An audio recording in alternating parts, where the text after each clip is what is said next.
Welcome to Deep Treks with Dan Shipton. We hope God is blessing your Advent season, and we're glad you've chosen to join us in our Advent journey. Here is pastor and teacher Dan Shipton with today's Advent devotion. Welcome to Deep Treks. I'm Dan Shipton, and this is our Thursday edition of Deep Treks, the devotions, and we are going through Advent right now, and we are on peace this week. And I just wanted to remind us that we are continuing our Advent off of Isaiah chapter 9, and we are focused on verse 6 as we've been talking about the different aspects of who Christ is. And in Isaiah 9:6, it tells us, "For unto us a child is born, to us a son is given. The government will be upon his shoulders, and he will be called Wonderful Counselor, Mighty God, Everlasting Father, and Prince of Peace." This is the week of peace for Advent. And as I was thinking about peace for today's study, I was reminded that Jesus came into this world to bring us peace. You know, that's one of the things the angels promised. As the shepherds were gathered, the angels came and they told the shepherds that Christ was coming to bring peace on earth, goodwill toward men. And we look forward to the day when we have permanent peace in this world, and we'll talk about that tomorrow. But today I want us to focus on the fact that we have peace right now. And that peace comes because Christ came. Last week we talked about the wonderful counselor aspect of Christ. And as we talk about the peace aspect, I want to return to that because we're going to look in John chapter 14.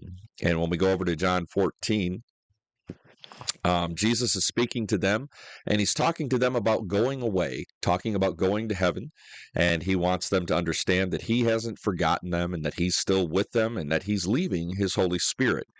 And in chapter 14, verse 26, it says, "But the Advocate, the Holy Spirit, whom the Father will send in my name, will teach you all things and will remind you of everything I have said to you. Peace I leave with you, my peace I give you. I do not give as the world gives. Do not let your hearts be troubled, and do not be afraid." You know, we have this peace to look forward to. We have this peace because Jesus provided the peace by his death on the cross. And we've been talking about Psalms 85 as well this week and looking at the fact that peace and righteousness kiss one another, and the righteousness we have is given to us because of Christ.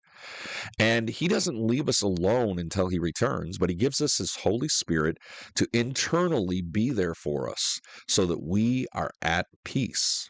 We have this internal comfort. You know, I've been through some situations in my life. I can recall one time we were in a big meeting and all these people around had all these things to say. They were complaining about this and complaining about that. And I remember afterwards, somebody came up to me and said, "How could you run a meeting like that and stay so calm?"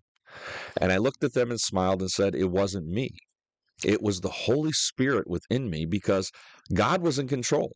He had the meeting, and while people were out of control, and while the situation seemed out of control, I let God be God, and I trusted him, and I just let the Spirit overwhelm my soul with peace."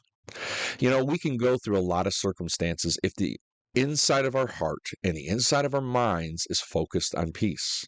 Everybody talks about anxiety. Everybody talks about so much worry. But I wonder sometimes, just as we talked about yesterday, are we leaving our worries and our cares with Christ?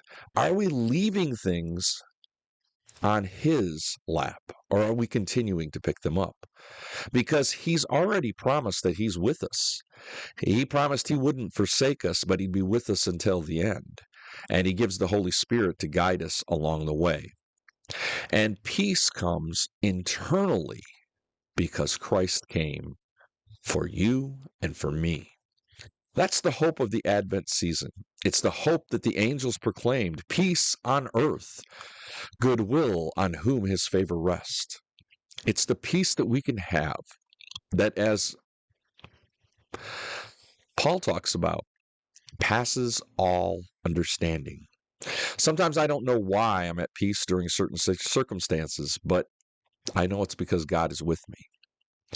I know it's not that I'm acting rashly. I've had a lot of things come up, and I can just sit there and listen. Sometimes it's better to sit and listen than make situations worse. Sometimes it's a learning experience, and sometimes we don't need to defend ourselves and we don't need to worry about things because the Holy Spirit will take care of the problem for us. I don't know what you're facing today. I don't know what you're worried about today, but I know the Holy Spirit has come and has promised to be with us because Christ has promised that he would leave the Spirit to be our guide, to help us through, to be that internal peace. So, what do you need to turn over today? And where do you need to let the Holy Spirit be your foundation of peace? Turn those things over. Trust God today. He's there and he's never left you. I hope that you will be filled with peace during this Advent season, and I hope that you can help others who are struggling maybe by sharing the grace of God with them. May God bless you on your journey with Christ. Thanks for joining us for today's devotion in our Advent journey. Remember, if you have a question or prayer concerns, please leave us a note at deeptreks.com. May you be blessed by God today, and may you share the blessing on this trek of life.